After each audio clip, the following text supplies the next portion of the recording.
Cricket ஃபேன்ஸுக்கு வணக்கம். Already சொன்ன மாரி ஆர்சிபி ஒரு நல்ல முடிவு எடுத்திருக்காங்க. எந்த ஃபிரான்சைஸும் பண்ணாத அளவுக்கு பல சேஃப்டி, பல விஷயங்கள இன்க்ளூட் பண்ணியிருக்காங்க. 12த் மேன் அப்படின்னு அழைக்கப்படுற அவங்களுடைய ஃபேன் பேஸுக்காக ஒரு சில விஷயங்களையும் பண்ணியிருக்காங்க. இதத்தான் நம்ம எதிர்பார்த்தோம். இது எப்பவோ பண்ணியிருக்கலாம்ங்கிற மாரி ஃபேன்ஸ் எல்லாருமே சொல்லிட்டு வந்துட்டு இருக்கும்போது, இப்போ அந்த ஒரு போஸ்ட்ட போட்டிருக்காங்க. அந்த போஸ்ட்ல பர்ட்டிகுலரா சொல்லப்பட்டிருக்க அந்த 6 பாயிண்ட் என்ன? ஆர்சிபியோட நெக்ஸ்ட் நிலைமை எங்க போய் முடிய போகுது அப்படிங்கிறத எல்லாத்தையுமே கம்ப்ளீட்டா இந்த வீடியோல பார்ப்போம். அதுக்கு முன்னாடி ஃபர்ஸ்ட் டைம் சேனலுக்கு வரீங்கன்னா மறக்காம சப்ஸ்கிரைப் பண்ணி சப்போர்ட் பண்ணுங்க. அப்பதான் அப்டேட் எல்லாமே உங்களை வந்து சேரும். சரி வாங்க வீடியோக்குள்ள போலாம். ஸோ லாஸ்ட் ஒரு 1 வீக்காவே ஆர்சிபி கேர்ஸ் அப்படிங்கிற விஷயத்தை வந்துட்டு கேள்விப்பட்டிருப்பீங்க. ஸோ அதனுடைய மீனிங் என்ன அப்படின்னா, RCB care is our long term commitment to our fans அப்படிங்கிற மாதிரி சொல்லியிருக்காங்க. இதை இன்னைக்கு நாளைக்கு சும்மா இந்த விஷயத்தை மட்டும் பூசி முழுகிறதுக்காக நாங்கள் கொண்டு வரது போகிறது கிடையாது. கடைசி வரைக்குமே கொண்டு போகணும். ஸோ எப்போ வரைக்கும் இந்த ஃப்ரான்ச்சைஸ் இருக்கோ அப்போ வரைக்கும் இது இயங்கும். ஆர்சிபி கேர்ஸ் அப்படிங்கிறது தனியாக இருக்கக்கூடிய ஒரு விஷயம். ஸோ அதில் நாங்கள் 6 விஷயத்தை வந்துட்டு இன்க்ளூட் பண்ணணும்னு ஆசைப்படுறோம்ங்கிற மாதிரி சொல்லியிருக்காங்க.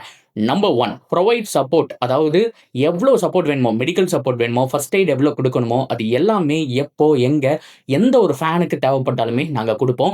அது உள்ள இருக்க ஸ்டேடியமாக இருக்கட்டும், இல்லை ஸ்டேடியம் வர வழியிலையா இருக்கட்டும். ஸோ ஆர்சிபி ஃபேன்ஸ் எங்கெல்லாம் வந்துட்டு இந்த பிரச்சனையில் இருக்கோ, ஸோ உங்களுக்கு ஏதாவது ஒரு இன்ஜுரி ஆயிடுச்சு, ஸோ மற்ற விஷயம் பிரீத் பண்ணுற கஷ்டமாக இருக்குது இப்படிங்கலாம் இருக்கும்போது, ஸோ தேவையான ஆம்புலன்ஸ், ஃபர்ஸ்ட் எய்டு இது எல்லாமே பக்காவாக இருக்கும். இதைத்தான் நாங்கள் ஃபர்ஸ்ட் செய்ய போகிறோம். இதுதான் ஃபர்ஸ்ட், மற்றது எல்லாமே நெக்ஸ்ட். ஃபர்ஸ்ட் அவங்களுக்கு தேவையான முதலுதவி போய் சேரணும். ஸோ அந்த முதலுதவிக்காக தான் நாங்கள் இதை கொண்டு வந்திருக்கோம். இதுதான் எங்களுடைய ஃபர்ஸ்ட் பாயிண்ட் அப்படின்னு சொல்றாங்க. செகண்ட், பில்டு சேஃப் அப்படிங்கிற மாதிரி சொல்லியிருக்காங்க. ஸோ அதாவது என்ன சொல்லியிருக்காங்க அப்படின்னா, அவங்க ஒர்க்ல உள்ள ஸ்டேடியம் வர விஷயத்துல, அது மட்டும் இல்லாமல் அந்த ஸ்பேஸு இது எல்லாமே மறுபடியும் ரீகன்ஸ்ட்ரக்ட் பண்ணுறோம் அப்படிங்கிற மாதிரி ஒரு சில விஷயங்கள் போயிட்டு இருந்தது. அதைத்தான் ஆர்சிபி மென்ஷன் பண்ணுறாங்க. மேபி நியூ ஸ்டேடியம் பற்றி பேசுகிறாங்களா, இல்லை ஆர்சிபியோட இப்போ இருக்கக்கூடிய சின்னசுவாமி பற்றி பேசுகிறாங்களா அப்படிங்கிற மாதிரி தெரியல. ஸோ ஆக மொத்தத்தில் உள்ள வரவங்களுக்கு, போறவங்களுக்கு இது எல்லாமே பில்டு சேஃபா இருக்கக்கூடிய விஷயம். நல்ல ஸ்பேஸ் இருக்கக்கூடிய விஷயம். ஸோ ஒவ்வொருத்தரையும் தனித்தனியா அந்த ரேக்ல உள்ள கொண்டு போறதா இருக்கட்டும். அதாவது ஒரே என்ட்ரன்ஸ் இல்லாம டிஃபரெண்ட் டிஃபரெண்ட் என்ட்ரன்ஸ் மூலியமா உள்ள வரதா இருக்கட்டும். இது எல்லாமே நாங்க ஸ்டார்ட் பண்ண போறோம் அப்படிங்கிற மாதிரி சொல்லியிருக்காங்க. அண்ட் 3வது அவங்க சொல்லக்கூடிய விஷயம் என்ன அப்படின்னா, கம்யூனிட்டிஸ் வித் ரியல் ஆப்பர்ச்சுனிட்டிஸ் அப்படிங்கிற மாதிரி சொல்றாங்க. அதாவது இது வந்துட்டு ஒரு ஃப்ரான்ச்சைஸ், ஒரு டீமா மட்டும் பார்க்காம, இங்கிருந்து எவ்வளோ யங் டேலண்ட்ட கர்நாடகாவா அவங்க மென்ஷன் பண்றாங்க. கர்நாடகால இருக்கக்கூடிய ஒரு ஒரு சில கம்யூனிட்டிஸ் மூலியமா அவங்க ஸ்டார்ட் பண்ணியிருக்காங்க. சித்தி அப்படிங்கிற கம்யூனிட்டி மூலியமா. அங்க இருக்கக்கூடிய டேலண்டான பெர்சனுக்கு நெக்ஸ்ட் என்ன கொடுக்க முடியும்? கிரிக்கெட்ல ஏதாவது வாய்ப்பு கொடுக்க முடியுமா? ஸோ ஆர்சிபி ரிலேட்டடா இப்போ சென்னை சூப்பர் கிங்ஸ்ல சிஎஸ்கே தனி அகாடமி மாதிரி போயிட்டு இருக்கு இல்லையா? ஸோ அதே மாதிரி மற்ற ஃப்ரான்ச்சைஸும் ஒரு சில விஷயங்கள் பண்ணிட்டு இருக்காங்க. மும்பை முதல் கொண்டு ஆர்சிபி லைட்டா பண்ணிட்டு இருக்காங்க. இதை இன்னும் ஹெவி லெவலுக்கு கொண்டு போகணும் அப்படிங்கிற மாதிரி பிளான் பண்ணியிருக்காங்க. ஸோ இந்த டீமா மட்டும் இல்லாம யங்ஸ்டர்ஸ்க்கு நிறைய சப்போர்ட் பண்ணி சின்ன சின்ன பசங்களுக்கு என்னெல்லாம் தேவையோ அதெல்லாம் ப்ரொவைட் பண்ணி மேலே கொண்டு வரணும். அதனால இந்த சித்தி அப்படிங்கிற கம்யூனிட்டி கூட நாங்கள் ஜாயின் பண்ணி இதை பண்ண போறோம் அப்படிங்கிற மாதிரி சொல்லியிருக்காங்க. நம்பர் 4 இன்வெஸ்ட் இண்டிபெண்டன்ட் ரிசர்ச் அப்படிங்கிற மாதிரி சொல்லியிருக்காங்க. ஸோ அதாவது இதுக்கு தேவையான இந்த கிரவுட் சேஃப்டி இது எல்லாமே இருக்கு இல்லையா?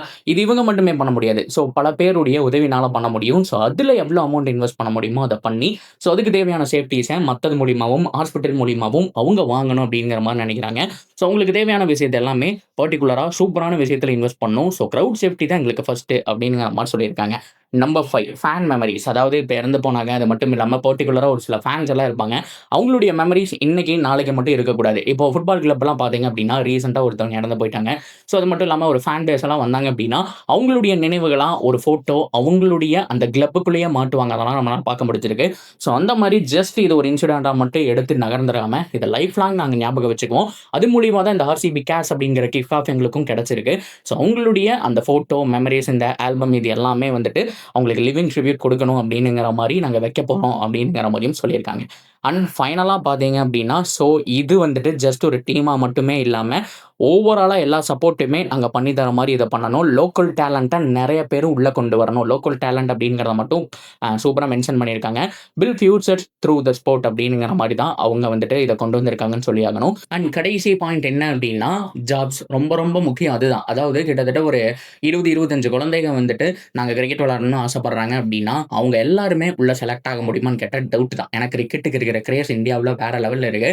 ஸோ கிட்டத்தட்ட இவ்வளோ மக்கள், இவ்வளோ கோடி மக்கள் இருக்கும்போது எப்படியோ ஒரு 11 பேர் தான் உள்ளாட போறாங்க.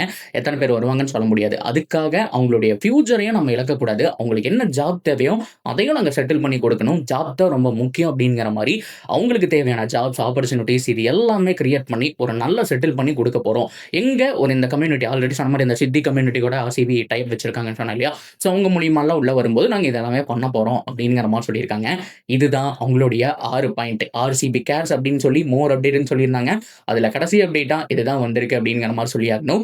ஸோ ஆக மொத்தத்தில் நான் சொல்ல போகிற இன்னொரு அப்டேட் என்ன அப்படின்னா ஆர்சிபி இஸ் பேக். நிறைய பேர் பேன் அதுக்கப்புறம் வந்துட்டு ஒரு வருஷம் விளையாடுவாங்களான்னு தெரியல அந்த மாதிரிலாம் சொல்லிட்டு இருந்தாங்க. அப்படிலாம் எதுவுமே கிடையாது.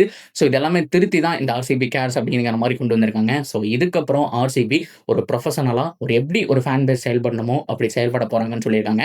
ஒரு சோசியல் மீடியா ஹேண்டில் பண்ணுறதுலேருந்து மக்களை பாதுகாப்புறதுலேருந்து ஸோ அது மட்டுமே பண்ணிட்டு போகாமல் உள்ள இருக்கக்கூடிய யங்ஸ்டர்ஸ் இவங்க எல்லாமே மேலே கொண்டு வரணும் அப்படிங்கிற மாதிரி இது ஒரு ஆப்பர்ச்சுனிட்டியாக எடுத்துக்கிட்டு இதை நாங்கள் பண்ண போகிறோம்னு சொல்லியிருக்காங்க. ஸோ ஆர்சிபியும் மறுபடியும் இந்த ட்ரேட் விண்டோ இதில் எல்லாமே பங்கேற்றுட்டு இருக்காங்க அப்படிங்கிற மாதிரியான தகவல் தான் இன்சைட் ரிப்போர்ட் மூலிமா நமக்கு கிடைக்கக்கூடிய ஒரு விஷயமா இருக்கு. So that's video guys. இந்த 6 பாயிண்ட்டுக்கு கீழே இது எங்களுடைய ப்ராமிஸ் அப்படிங்கிற மாதிரி சொல்லியிருக்காங்க. ஜஸ்ட் ஒரு போஸ்ட். அது மட்டும் இல்லாமல் அவங்க இறந்து போனவங்களை மறக்கறதுக்காக மட்டும் இல்லாமல் இது ஒரு நல்ல விஷயமா எடுத்து நடத்தணும் அப்படிங்கிற மாதிரி சொல்லியிருக்காங்க. ஸோ இந்த விஷயம் தான் இன்னைக்கு டேட்டில் ரொம்ப வைரலாக போயிட்டு இருக்கு. இதை பற்றின கருத்துக்கள் தாராளமாக நீங்கள் கமெண்ட்டில் சொல்லலாம். தொடர்ந்து சேனலோட இணைஞ்சிருங்க. சப்ஸ்கிரைப் பண்ணி சப்போர்ட் பண்ணுங்கள்.